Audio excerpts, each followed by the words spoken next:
아멘. 은혜로운 찬양 감사합니다. 할렐루야. 우리 앞뒤좌우로 한번 인사하겠습니다. 잘 오셨습니다 하고 인사하겠습니다. 잘 오셨습니다. 하나님의 크신 은혜가 오늘 예배하는 가운데 또 우리 성도님들 가운데 충만하기를 간절히 축원합니다. 오늘 본문의 말씀은 예수님께서 세리 마태를 제자로 부르시는 장면과 식탁 논쟁에 대한 말씀입니다. 바라옵기는 오늘 이 말씀을 통하여 우리 자신을 발견하고 은혜를 깨닫고 은혜를 사모하는 우리 성도님들 되시기를 간절히 축원합니다. 아멘. 스리랑카 출신의 복음 전도자 비노스 라마 찬드라가 쓴 예수의 스캔들이라는 책이 있습니다.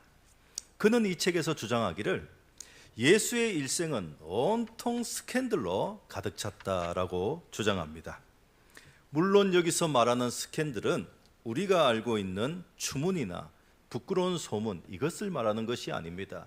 여기서 말하는 스캔들이란 예수님의 충격적이면서도 파격적인 가르침과 행보를 가리키는 단어입니다.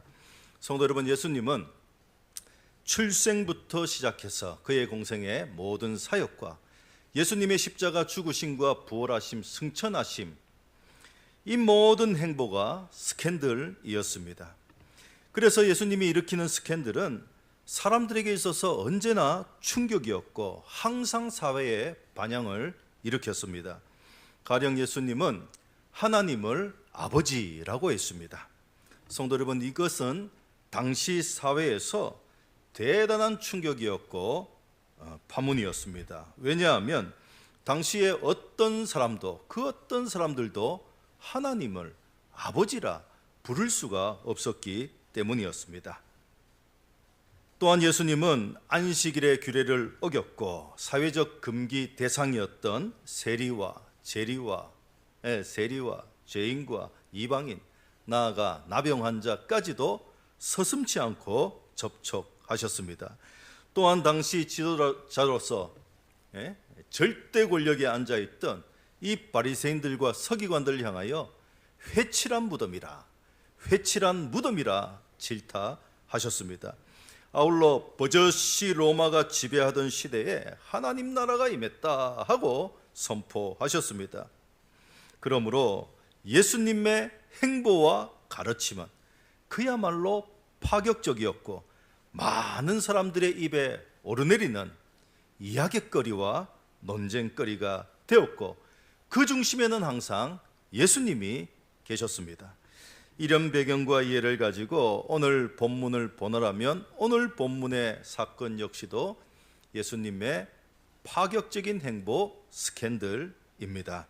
즉 본문의 예수님이 자신의 제자를 부르시는데 세관에 앉아 있었던 세리를 제자로 부르시고 계십니다.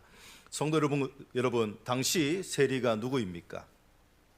당시 세리는 로마를 대신해서 세금을 징수했던 사람이 바로 세리입니다. 그러므로 세리란 당시 유대 사회에 있어서 배신자요 매국노입니다. 특별히 당시 유대인들은 대부분이 열광적인 국수주의자들입니다. 즉 그들에게 있어서 주는 오직 하나님만이 우리의 왕이시다 하는 종교적인 신념을 가지고 있었습니다.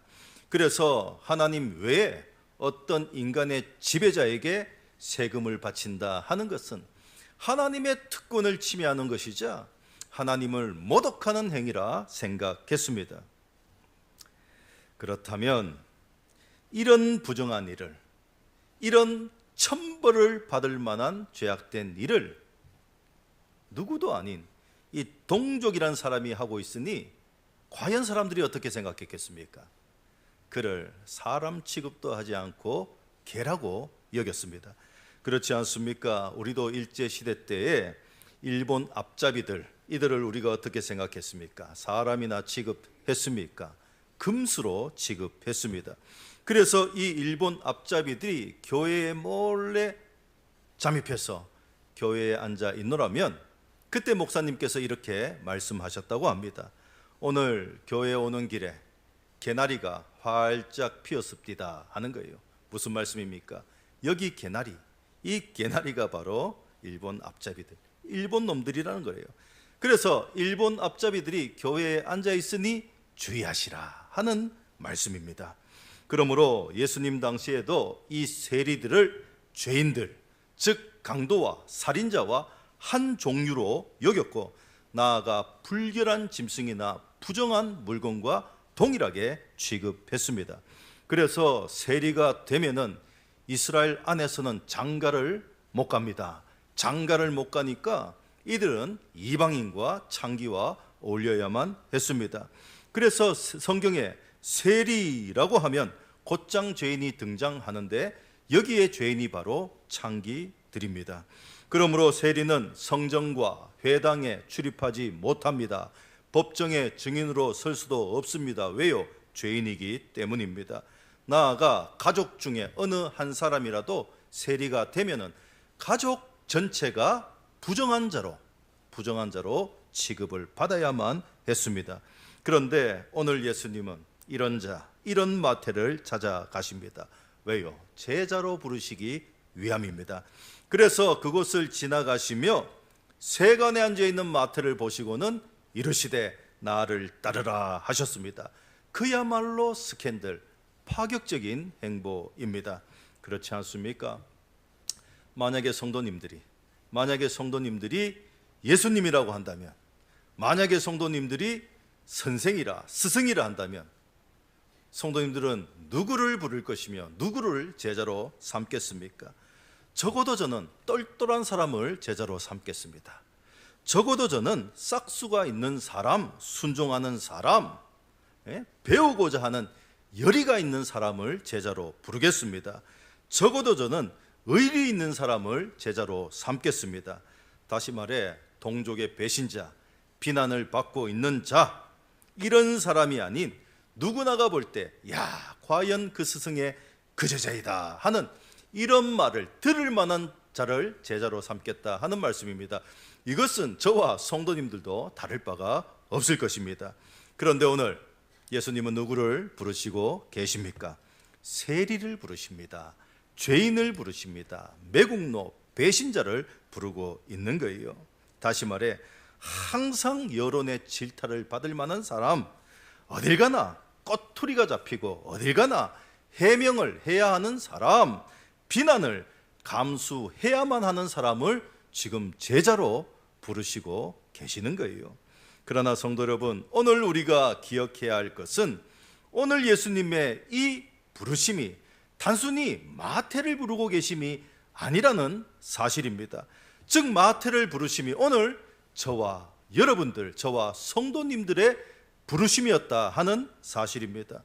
그래서 로마서 5장에는 우리가 경건치 않을 때에 주님께서 우리를 부르셨고, 우리가 아직 죄인 되었을 때에 주님께서 우리를 부르셨으며, 나아가 우리가 하나님과 원수 되었을 때 주님이 우리를 제자 삼으셨다, 너희를 부르셨다 하고 말씀하고 있는 것입니다.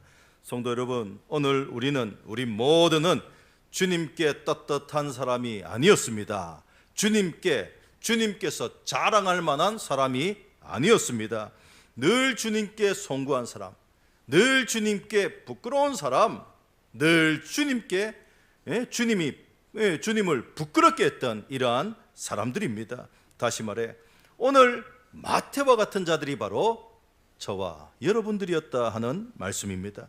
그러나 이런 우리를 하나님의 자녀로 삼으시고, 이런 우리를 하나님 나라의 동역자로 부르시고, 이런 우리를 주님의 제자로 부르셨으니 이 얼마나 크신 은혜요 축복입니까?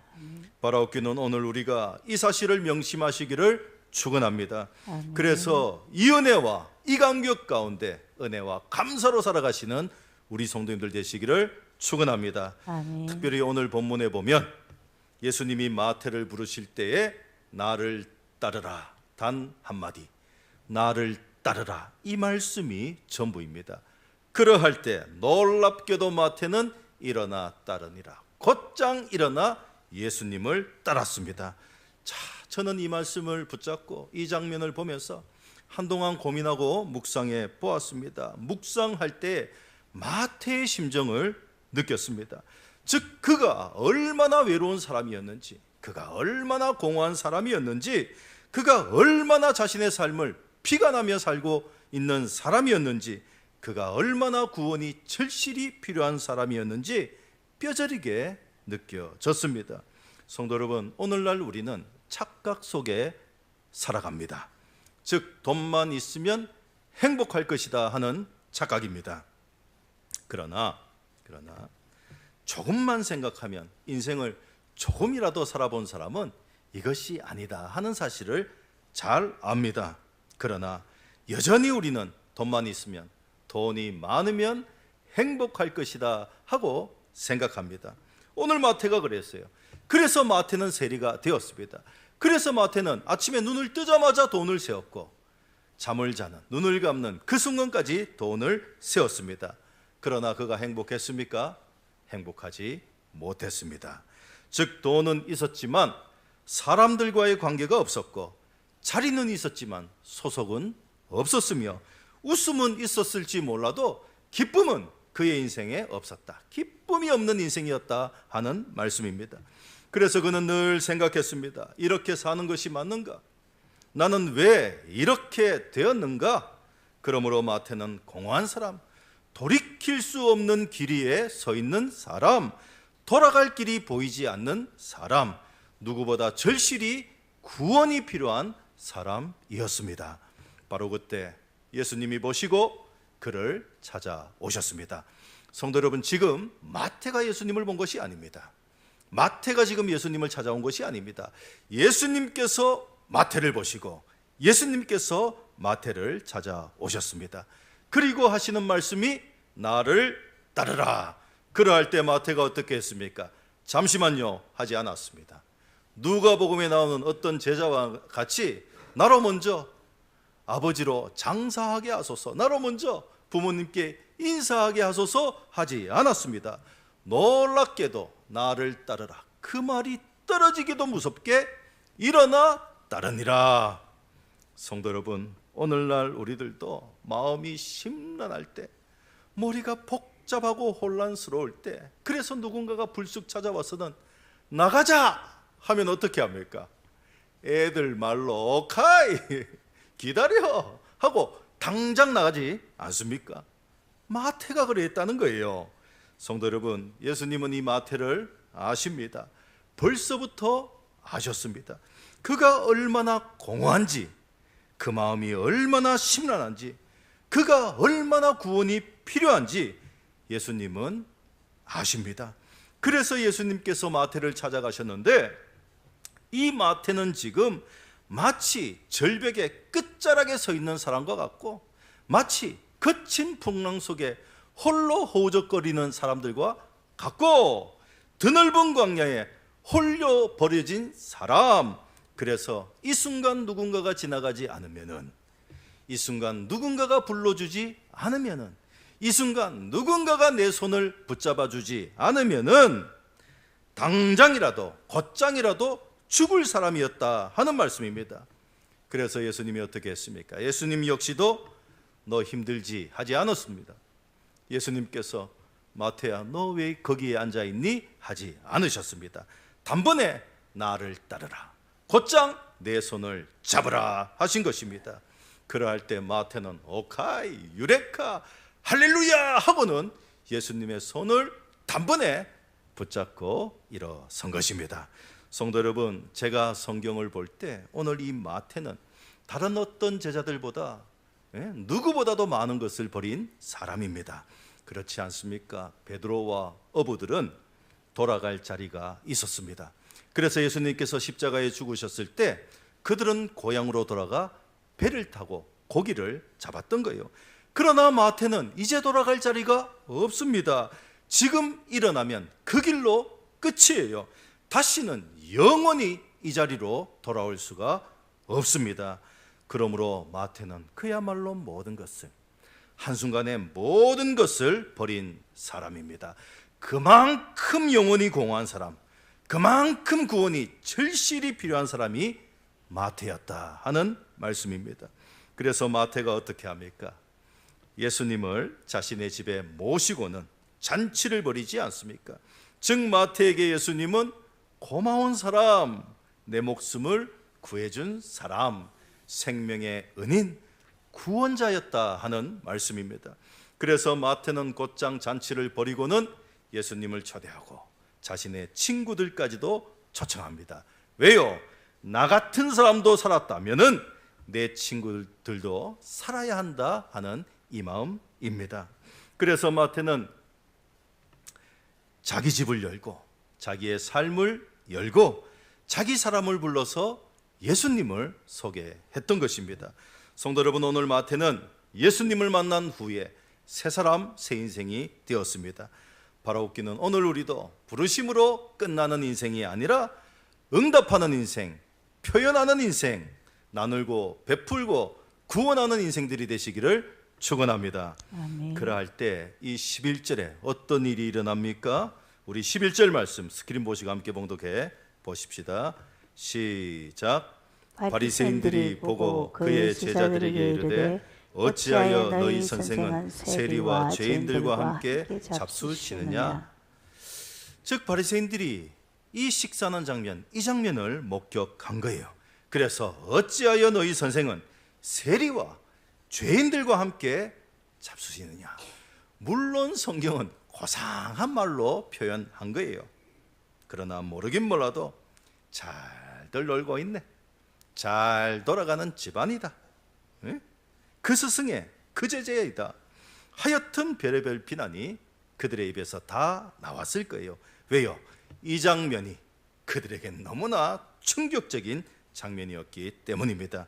그때 예수님이 어떻게 말씀하십니까? 우리 12절 말씀 스크린 보스가 함께 봉독해 보십시다. 시작. 예수께서 들으시고 이르시되 건강한 자에게는 의사가 쓸데없고 병든 자에게라야 쓸데있느니라. 아멘. 나아가 예수님이 이 땅에 오신 목적에 대해서 말씀하시는데 우리 다시 한번 스크린 보시고 봉독해 보십시다. 시작. 나는 의인을 부르러 온 것이 아니요 죄인을 부르러 왔노라. 아멘. 그렇지 않습니까? 성도 여러분, 건강한 자에게, 건강한 사람에게 무슨 의사가 필요하겠습니까? 의사는 아픈 사람, 병든 사람, 죽어가는 사람에게 절실히 필요한 사람이 바로 의사입니다. 그래서 예수님은 이 병든 자, 아픈 자, 죽어가는 자, 이 마태와 같은 죄인을 부르러 이 땅에 오신 거예요. 그렇다면 오늘 본문에 건강한 자가 누구입니까? 오늘 본문에 의인은 누구입니까? 바리새인, 바리새인들을 가리키는 거예요. 그럼 본문에 병든 자 그리고 죄인들은 누구입니까? 예수님과 함께 식사를 하는 사람들, 바로 세리와 죄인들입니다. 성도 여러분, 여기 건강한 자라는 원어의 뜻은 힘 있는 자, 능력 있는 자입니다. 그러므로 힘 있고 능력 있는 자는 예수님이 필요치 않습니다. 왜요? 건강하기 때문입니다. 자신을 온전하다 생각하기 때문입니다. 나아가 자칭 의인이라, 나는 의인이라 생각하는 사람은 구원이 필요치 않는 거예요. 그래서 지금 이들이 예수님의 행동에 대해 이렇게 분노하고 이렇게 비방하고 이렇게 대들고 있는 것입니다. 성도 여러분, 은혜는 갈급한 자에게 임하는 것입니다. 은혜는 은혜를 필요로 하는 자에게 은혜가 임하는 것입니다.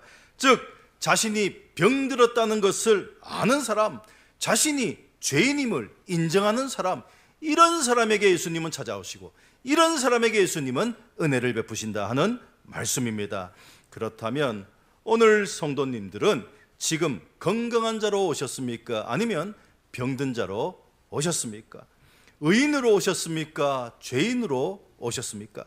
은혜가 필요한 사람으로 예배드리고 있습니까? 아니면 은혜가 충분한 사람으로 예배를 드리십니까? 바라옵기는 병든 자라는 의식, 죄인이라는 의식, 은혜가 필요한 자라는 이 사실을 잊지 마시기를 축원합니다. 아멘. 그러나 오늘 바리새인들, 이 바리새인들은 은혜가 없었습니다. 그래서 예수님께서 말씀하시기를, 우리 다시 한번 스크린 보시고 봉독해 보십시다. 시작. 너희는 가서 내가 긍휼을 원하고 제사를 원하지 아니하노라 하신 뜻이 무엇인지 배우라. 아멘. 무슨 말씀입니까? 하나님이 원하시는 것은 헤세드, 은혜와 긍휼이지 단순히 형식적인 종교의식, 형식적인 종교의식의 예배, 이것을 원치 않는다 하는 말씀입니다. 그러므로 오늘 바리새인들의 근본 문제는 하나님에 대한 열심은 있는데 정작 자신들이 하나님으로부터 얼마나 큰 은혜를 입었는지를 모른다는 사실이요. 하나님에 대한 열심은 있는데 이웃에 대한 사랑과 긍휼이 없다는 것이 문제입니다. 왜요? 은혜를 모르기 때문입니다. 다시 말해, 그들은 단 한 번도 은혜를 경험한 적도 없고 단 한 번도 은혜를 사모한 적도 없는 자칭 의인이기 때문입니다. 그래서 예수님은 가서 배우라. 하나님이 무엇을 원하는지 가서 배우라. 너희가 하나님으로부터 얼마나 큰 은혜를 받았는지 가서 배우라. 너희가 도대체 어떠한 존재인지를 가서 배우라. 너희가 얼마나 은혜가 절실히 필요한 존재인지를 가서 배우라 하신 것입니다. 성도 여러분, 오늘 이 바리새인들이야말로 누구보다 은혜가 필요한 사람들입니다. 이들이 바로 진정 병든 자요, 진정한 죄인이요, 누구보다 절실히 은혜를 구해야 할 사람, 그 사람들이었다 하는 말씀입니다. 그럼 오늘 우리들은 어떠합니까? 우리 성도님들은 의사가 필요한 사람입니까? 아니면 의사가 필요치 않는 사람입니까? 오늘 우리들은 의인들입니까? 아니면 죄인들입니까? 바로 웃기는 이 사순절에 우리가 우리 자신을 깊이 묵상하시고 발견하시기를 축원합니다. 그래서 우리 모두가 죄인임을 알고 구원이 절실히 필요한 존재인지를 알고 간절한 마음으로 하나님의 부르심에 응답하고 오늘도 내미시는 주님의 손길을 단숨에 붙잡는 우리 교회와 우리 성도님들 되시기를 주님의 이름으로 간절히 축원합니다. 아멘.